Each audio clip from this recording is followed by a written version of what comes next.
आज की हिंदी की कक्षा में आप सभी का स्वागत है। आज की हमारी कक्षा का विषय है समास। बच्चों, पिछले 3 मॉड्यूल में हमने समास के 3 भेदों को पढ़ा। पहला अव्ययी भाव समास, दूसरा तत्पुरुष समास, तीसरा कर्मधारय समास। आज के मॉड्यूल में हम समास के अन्य भेदों के बारे में जानेंगे।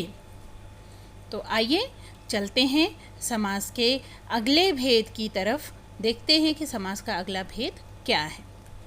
समास का चौथा भेद है द्विगु समास। द्विगु समास में क्या होता है, आइए देखते हैं। जिस समस्त पद का पूर्व पद संख्यावाचक विशेषण हो वह द्विगु कर्मधारय समास कहलाता है।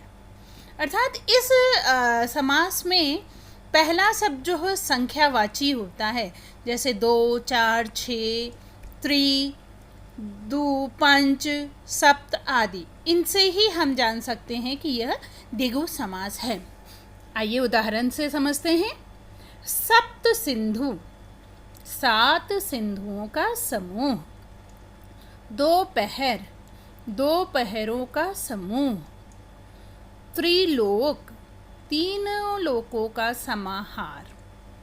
तिरंगा, 3 रंगों का समूह। दुअत्री, 2 आनों का समाहार। पंचतंत्र, 5 तंत्रों का समूह। पंजाब, 5 आबों अर्थात नदियों का समूह। पंचरत्न, 5 रत्नों का समूह। नवरात्रि, नवरात्रियों का समूह। त्रिवेणी, 3 वेणियों नदियों का समूह। सतसई, 700 दोहों का समूह। इस प्रकार हम कह सकते हैं कि द्विगु समास में संख्याओं के माध्यम से हम उसको समझ सकते हैं कि यह द्विगु समास है। पद विग्रह करते समय इसके अंत में समूह, समाहार आदि का प्रयोग होता है, जिनके द्वारा हम इसे और अच्छी तरह समझ सकते हैं। आइए अगले भेद की ओर चलते हैं। समास का अगला भेद है द्वंद्व समास। द्वंद्व समास में दोनों पद प्रधान होते हैं, अर्थात पूर्व पद और उत्तर पद दोनों ही पद प्रधान होते हैं। और जब हम इनका विग्रह करते हैं तो और, अथवा, या, एवं लगता है, वह द्वंद्व समास कहलाता है। उदाहरण से समझते हैं। रात दिन, रात और दिन। देखिए, रात और दिन के बीच में हमने और लगा दिया तो रात दिन ये पद विग्रह हो गया। इसका समस्त पद रात दिन, बीच में एक छोटे चिन्ह के द्वारा दोनों को जोड़ा जाता है और विग्रह में और लगाया जाता है। सुख दुख, सुख और दुख। दाल चावल, दाल और चावल। भाई बहन, भाई और बहन। माता पिता, माता और पिता। ऊपर नीचे, ऊपर और नीचे। गंगा यमुना, गंगा और यमुना। दूध दही, दूध और दही। आयात निर्यात, आयात और निर्यात। देश विदेश, देश और विदेश। आना जाना, आना और जाना। राजा रंग, राजा और रंग।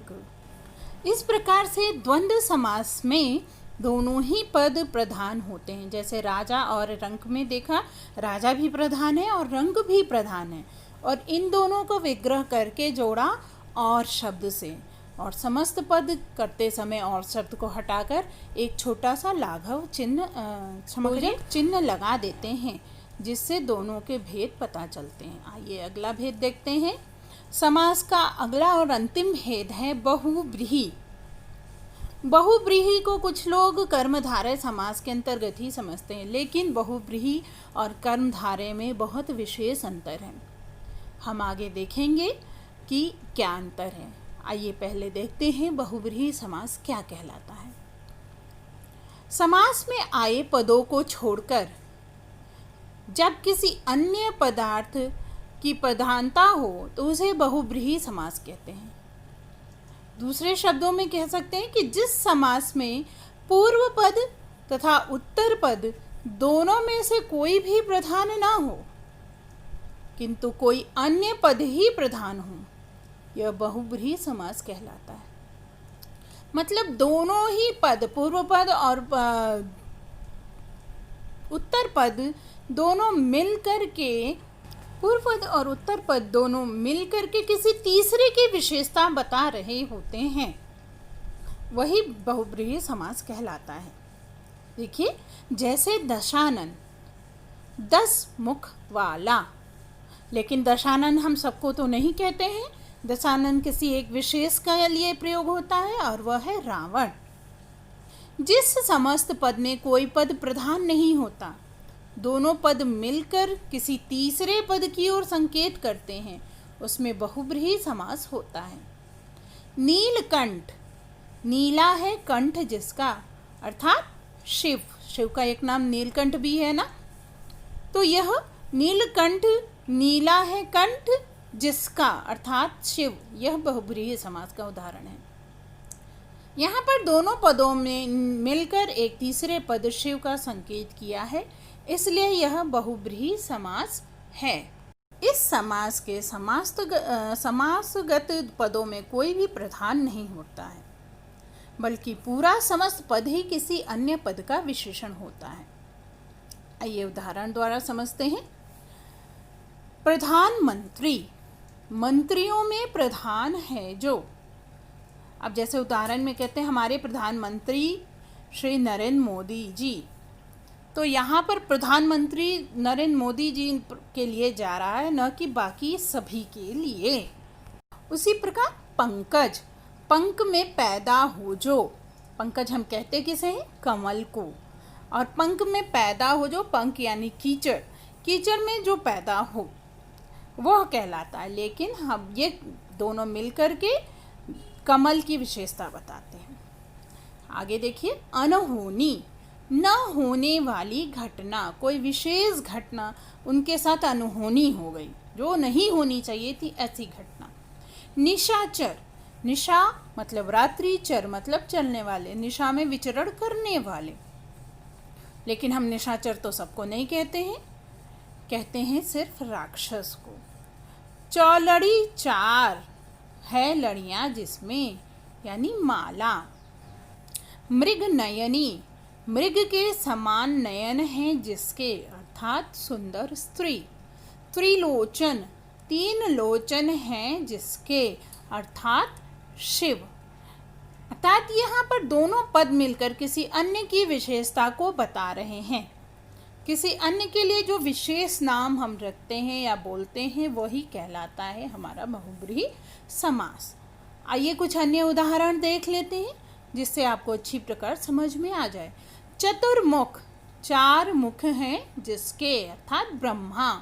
मुरलीधर, मुरली को धारण करने वाले, अर्थात कृष्ण। मुरली तो बहुत लोग बजाते हैं, क्या हम सबको मुरलीधर कहते? नहीं, यह कृष्ण का विशेषण है। चतुर्भुज, 4 हैं भुजाएं जिसकी, अर्थात विष्णु। लंबोदर, लंबा है उदर जिसका, अर्थात गणेश। चंद्रशेखर, शिखर पर चंद्र है जिसके, अर्थात शिव। पद्मासना, पद्म कमल आसन है जिसका, अर्थात सरस्वती। मृत्युंजय, मृत्यु को जीतने वाला शंकर। दिगंबर, दिशाएं हैं अंबर जिसकी, जैन मुनि। अष्टाध्यायी, 8 अध्याय हैं जिसके, पारिणी व्याकरण। तिरंगा, 3 रंगों का समाहार, भारत का राष्ट्रध्वज।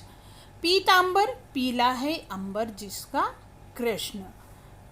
ठीक है, आइए अब अंतर समझते हैं द्विगु समास और बहुब्रीहि समास में।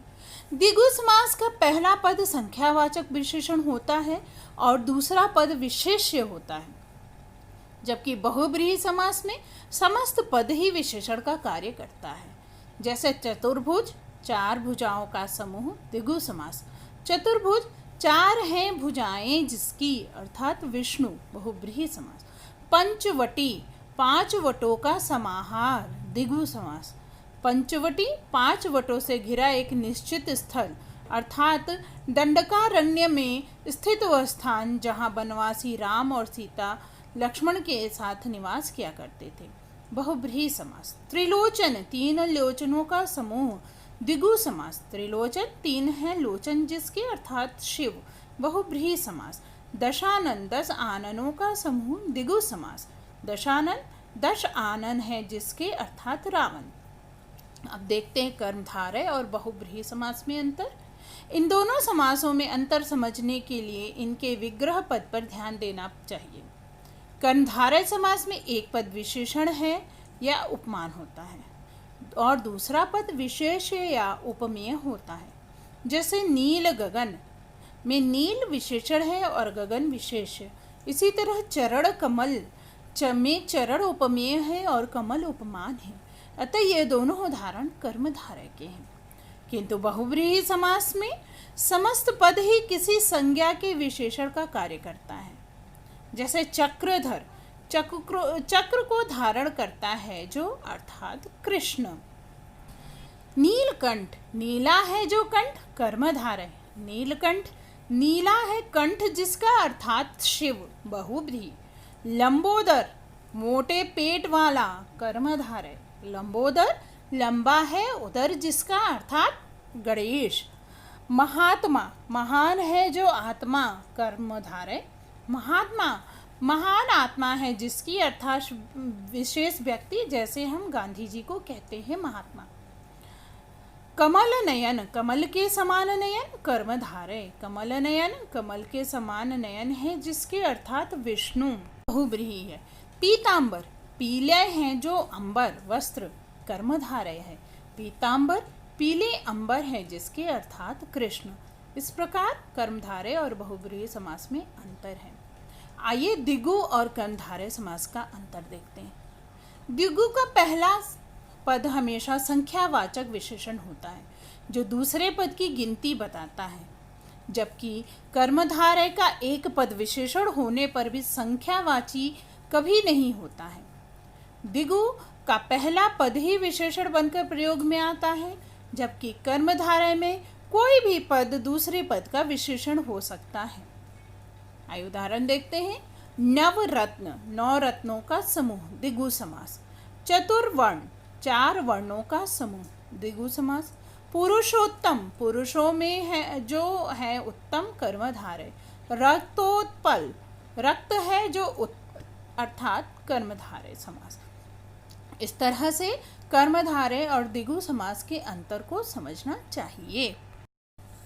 आइए आपको समास से संबंधी कुछ विशेष बातों को बताते हैं। एक समस्त पद में एक से अधिक प्रकार के समास हो सकते हैं। यह विग्रह करने पर ही स्पष्ट होता है कि कौन सा समास है। जिस समास के अनुसार विग्रह होगा वही समास उस पद में माना जाएगा। जैसे पीतांबर, पीत है जो अंबर, कर्मधारय। पीत है अंबर जिसका, बहुब्रीहि। अर्थात जिस तरह से आप विग्रह करेंगे उसी प्रकार से आप इसे समझेंगे। निडर, बिना डर का, अव्ययी भाव समास। निडर, नहीं है डर जिसे, ने बहुब्रीहि समास। सुरूप, सुंदर है जो रूप, कर्मधारय। सुंदर है रूप जिसका, बहुब्रीहि। चंद्रमुख, चंद्र के समान मुख, कर्मधारय। बुद्धि बल, बुद्धि ही है बल जिसका, कर्मधारय। समासों का विग्रह करते समय यह ध्यान रखना चाहिए कि यथासंभव समास में आए पदों के अनुसार ही विग्रह हो।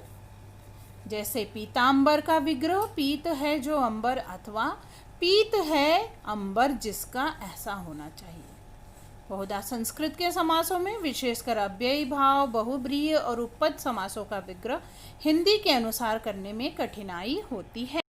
ऐसे स्थानों पर हिंदी के शब्दों से सहायता ली जा सकती है। जैसे कुंभकार, कुंभ को बनाने वाला। खग, आकाश में जाने वाला। आमरण, मरण तक।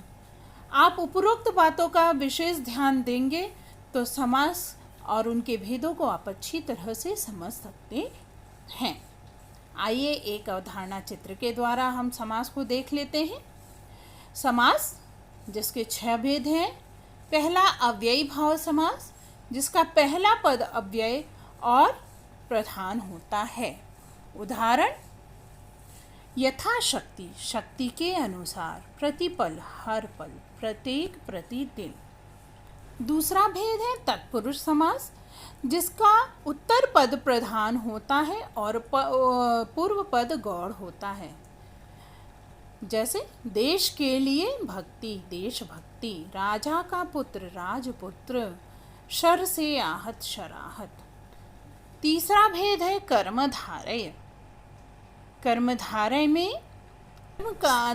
में पहला और दूसरा पद विशेषण विशेष या में उपमान के रूप में होता है। जैसे चंद्रमुख, चंद्रमा के समान मुख। नील, गगन, नीला है जो गगन। चौथा भेद है द्विगु समास। द्विगु समास में पहला पद संख्यावाची होता है। जैसे त्रिवेणी, 3 वेणियों का समूह, दोपहर, दोपहरों का समूह। पांचवा भेद है द्वंद्व समास। इसमें दोनों ही पद प्रधान होते हैं और इन्हें और आदि शब्दों से विग्रह किया जाता है। जैसे पाप पुण्य, पाप और पुण्य, माता पिता, माता और पिता। समास का अंतिम भेद बहुब्रीहि समास। इसमें दोनों पद मिलकर के किसी तीसरे पद की ओर संकेत करते हैं। आज किसी तीसरे की विशेषता बताते हैं। जैसे चतुर्भुज, 4 हैं भुजाएं जिसकी, अर्थात विष्णु। आशा है आपको समास अच्छी तरह समझ में आ गया होगा। धन्यवाद।